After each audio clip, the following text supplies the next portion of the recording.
What's up, everybody? It's Draymond Green. Make sure you subscribe to the Volumes YouTube channel below so you don't miss any more of this great content going forward. Very exciting day for me. Not so much for Jackson last 24 hours. Jackson, would you like to start off speaking about your Celtics? Or would you just I think we can leave it to you. I'm a little bit disappointed. I don't know how the Celtics have only lost 2 quarters, but are down 2-1 in this series. But it's all right. It's all right. It sounds very similar to Minnesota and Memphis. Minnesota at one point, they won 4 games and was down 3-2. So they were a little worse off. But I think when I'm watching the game, number one, the Heat came out last night like they were pissed off, like they were facing elimination. The intensity level that they came out with was absolutely incredible. And I know I said this before game 2. I was a little off by 1 game. It happened in game 3. But I told y'all Bam Adebayo was going to come out way more aggressive offensively than he had been. And he didn't really so much in game 2, and part of the reason they got washed. But game 3, Bam came out humming. His 16 first half points, which is absolutely incredible. But he dominated and owned the paint.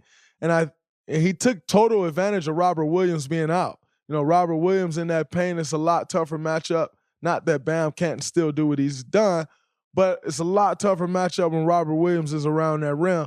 And I think Bam took total advantage of Robert Williams being out, and Bam got off to a great start. He looked like the Bam Adebayo that we all know, that we all have grown to love. And then everyone else filled in around that. Then Max Strus started hitting shots. Max Strus hit some big shots, by the way. Kyle Lowry started hitting a few shots. And Tyler Hero,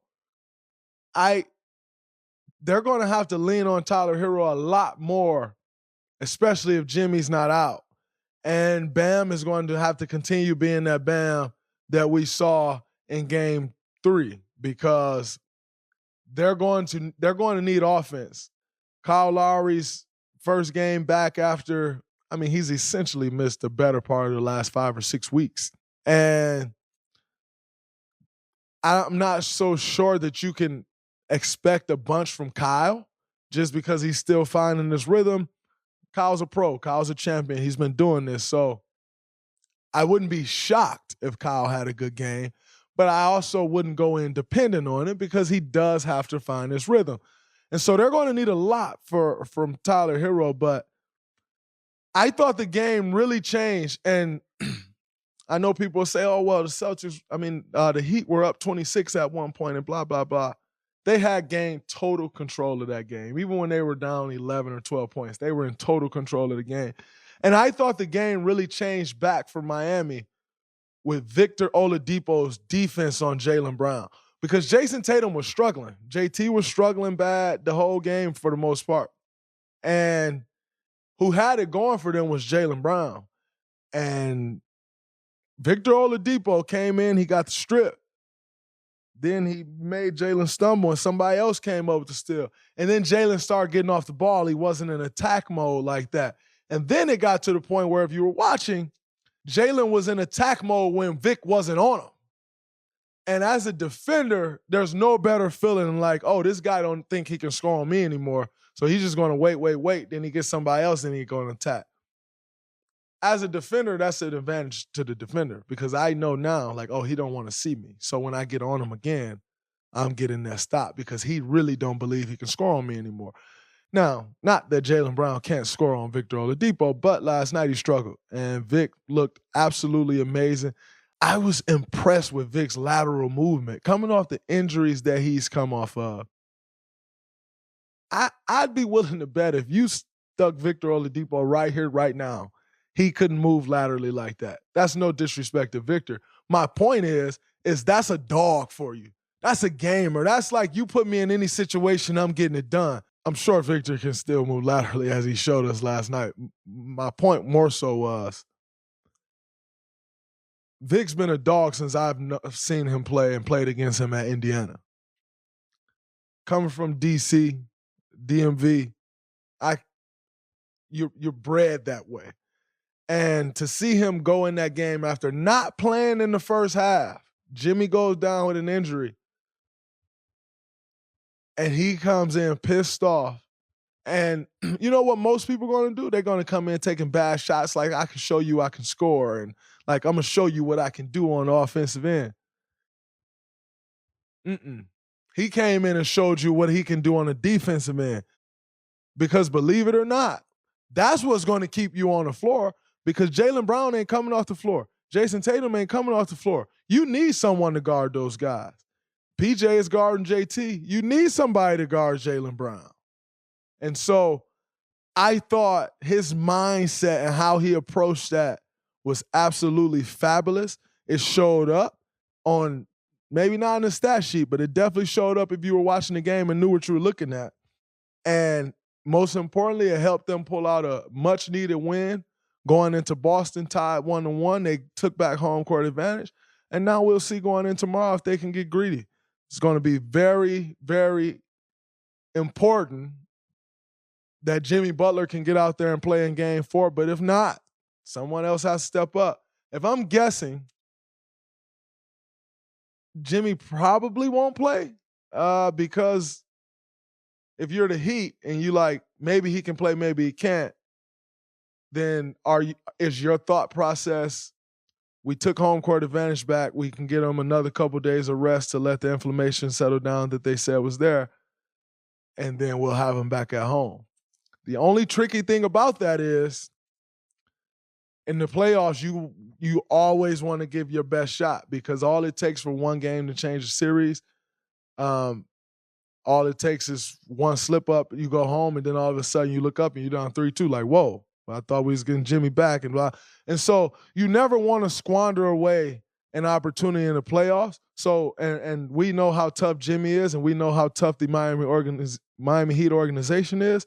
And so if Jimmy can be out there, Jimmy's going to be out there. But sometimes the thought process is, we're going back, or we get an extra couple days. You take those extra couple days.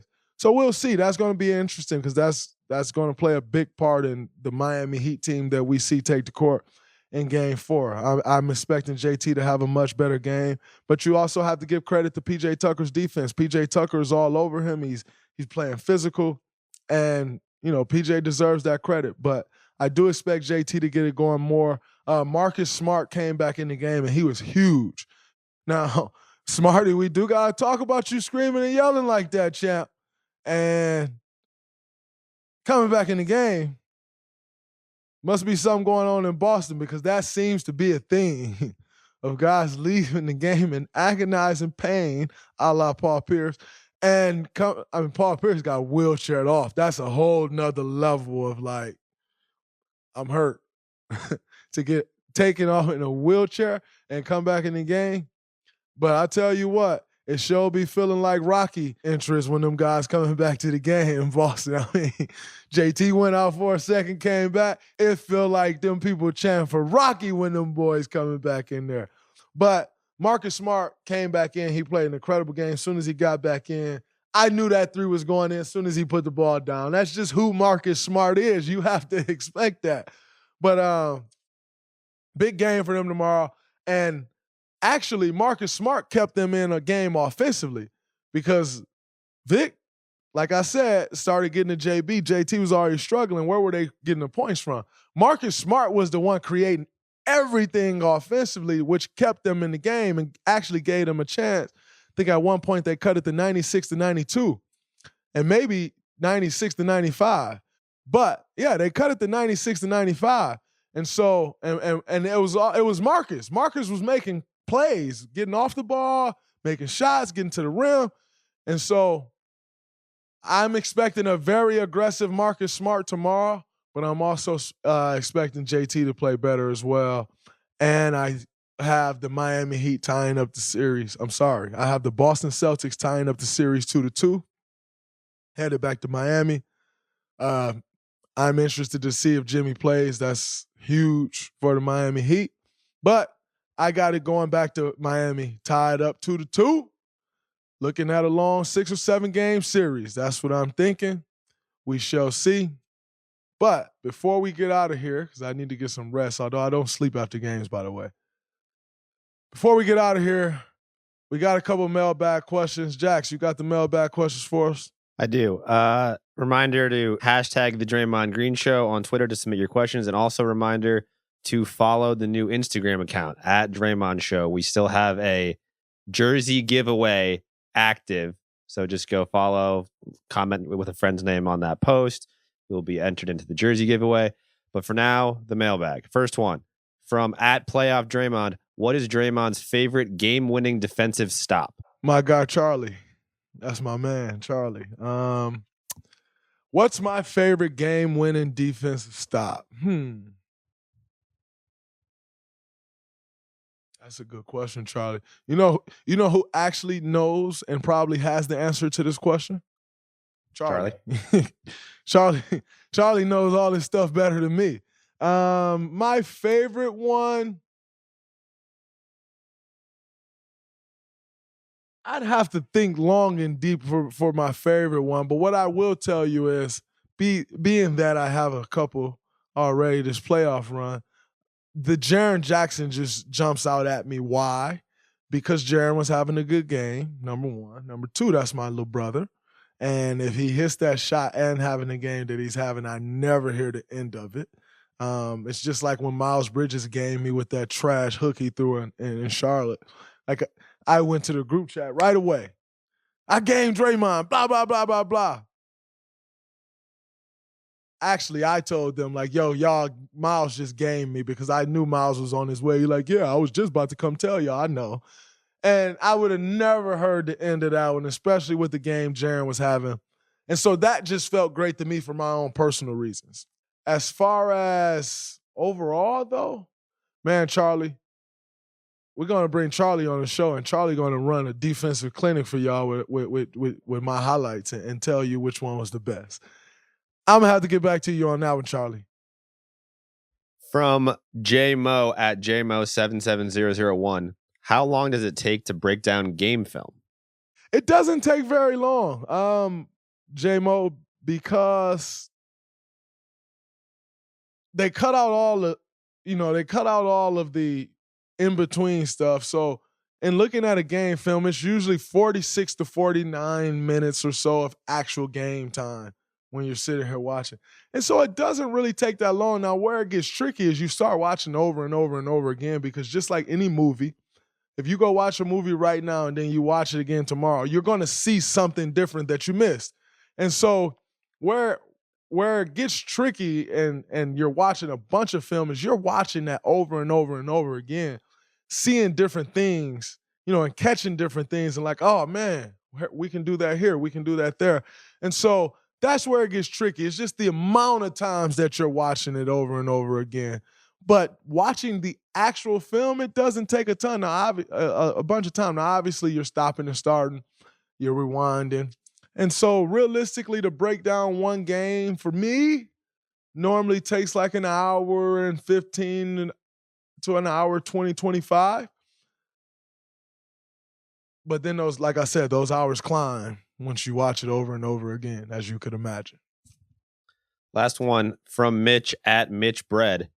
What's your proudest moment not on the basketball court? My proudest moment not on the basketball court is I live it daily, and that's having an incredible fiance, that's having incredible children, and being the best man that I can be for them on a daily basis. And the reality is sometimes you fall short of that. And, every day it's a new day, and you're chasing that greatness on that side of things. But for me, that is my biggest accomplishment / my proudest moment is my family. They are everything to me. They make it all worth it. They make getting up in the morning when I don't feel like getting up. They make that possible. And then the support that I receive from them and just being able to do what I can to give back to them, that's always what I'm most proud of. Appreciate that, Mitch Brad, giving me an opportunity to talk about my family. Absolutely love them. They're absolutely amazing. Until next time, from the Draymond Green Show, hopefully the next time I am talking to y'all, I'm talking about we're headed to the NBA Finals. That's how it should be. Maybe that's how it's going to be. We'll see. Till next time, appreciate y'all love and support from the Draymond Green Show, live from Dallas. It's a wrap. Peace.